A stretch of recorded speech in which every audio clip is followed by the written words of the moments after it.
एक बहुत ही सुंदर गांव था। उस गांव में एक दादी माँ रहा करती थी, जिसकी उम्र तकरीबन 90 वर्ष की थी। गांव के सारे बच्चे रोज उसे कहानी सुनने की जिद किया करते थे और वह सभी बच्चों को साथ में बैठाकर तरह तरह की कहानियां सुनाया करती थी। एक बार की बात है, एक लड़का दादी माँ से जिद करने लगता है कि मुझे आज डरावनी चुड़ैल की कहानियां सुननी है। लेकिन दादी माँ उन बच्चों को तो भूत की कहानी नहीं सुनाना चाहती। उन्हें लगता है कहीं बच्चों के मन में डर ना भर जाए। लेकिन सभी बच्चे दादी माँ से जिद करने लगते हैं। तभी दादी माँ कहानी सुनाना शुरू करती है। एक जंगल में एक पहाड़ी थी। वहां एक डरावनी चुड़ैल रहा करती थी। उस पहाड़ी में एक छोटा सा खंडहर था। उसी खंडहर के अंदर चुड़ैल का खजाना छिपा था, जिसमें बहुत से रत्न, हीरे, मोती, जवाहरात और महिलाओं के बहुत से आभूषण भी थे। वह चुड़ैल खजाने की रक्षा करने के लिए उस जंगल में भय का माहौल बनाए रहती थी, ताकि कोई उस खंडहर के करीब न आ सके। लेकिन कोई उस खंडहर के करीब न आ सके। एक दिन एक लकड़हारा लकड़ी काटने के लिए उस जंगल में प्रवेश कर गया और जलाऊ लकड़ी की तलाश में जंगल के मध्य भाग तक पहुंच गया, जहां उस चुड़ैल का खंडहर बना था। खंडहर के आसपास बहुत सी सूखी लकड़ियां पड़ी हुई थी। उसने सोचा कि इससे उत्तम जलाऊ लकड़ी तो कोई हो ही नहीं सकती, जो पूरी तरह सूखी हुई थी।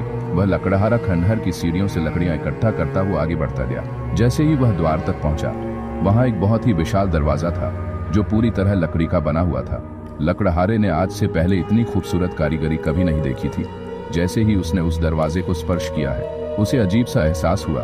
उसे ऐसा लगा मानो कोई उसे अंदर बुला रहा हो। मदहोशी की हालत में लकड़हारा अंदर प्रवेश कर गया। खंडहर के अंदर जाते ही उसकी आंखें चकाचौंध हो गई। बड़े बड़े मिट्टी के बर्तनों में अशर्फिया, सिक्के और हीरे जवाहरातों का भंडार था। लकड़हारे ने आज से पहले इतनी दौलत कभी नहीं देखी थी। स्वाभाविक है, कोई भी इंसान इतना बड़ा खजाना देखकर चकाचौंध ही होगा। तभी खंडहर के अंदर एक आहट के साथ दरवाजा बंद हो जाता है और जोर से हवाएं चलने लगती है। लकड़हारा खंडहर में एक खंभे को पकड़कर अपनी जान बचाता है। तभी वह डरावनी चुड़ैल अपना भयानक रूप प्रकट करती है। ये देखते ही लकड़हारा बेहोश हो जाता है और इसी हालत में लकड़हारे की एक रात गुजर जाती है। और जब लकड़हारे को होश आता है तो वहां चारों तरफ केवल पेड़ ही पेड़ दिखाई देते हैं। लकड़हारे को कुछ समझ नहीं आता कि वह यहाँ कैसे पहुंचा। लकड़हारा अपने कुर्ते की जेब में हाथ डालता है तो उसे एक सोने का सिक्का मिलता है। वह यह देखकर बहुत प्रसन्न हो जाता है। वह सोचता है उसकी जान बच गई और उसे इतना बड़ा सिक्का भी मिल गया, जिससे उसका खर्चा तो चल ही जाएगा। और वह उत्साहित होकर अपने गांव वापस बिना लकड़ियों के ही आ जाता है। घर में आकर सभी को यह बात बताता है, लेकिन उसके घर वाले कोई भी प्रतिक्रिया नहीं देते।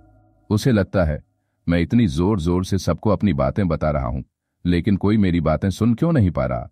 तभी वह पास में ही पड़े पानी के बर्तन में मुंह धोने के लिए हाथ डालता है, लेकिन वह पानी की एक बूंद को भी स्पर्श नहीं कर सकता। उसे कुछ समझ नहीं आता कि वह अदृश्य हो गया है या उसकी मृत्यु हो चुकी है। और तभी दादी माँ सभी बच्चों को नींद से जगाती है। दरअसल कहानी सुनते सुनते सभी बच्चों को नींद आ चुकी थी और जैसे ही सभी बच्चों की आंख खुलती है तो सभी बच्चों के हाथ में एक एक सोने के सिक्के होते हैं और वह बच्चा जिसने दादी माँ से कहानी सुनने की जिद की थी, वह गायब हो चुका होता है। दादी माँ चारों तरफ उसकी तलाश करती है, लेकिन वह कहीं नहीं दिखाई देता। सभी बच्चे सोचते हैं आखिर वो गया कहाँ। वह बच्चा रहस्यमयी लड़का बनकर रह जाता है।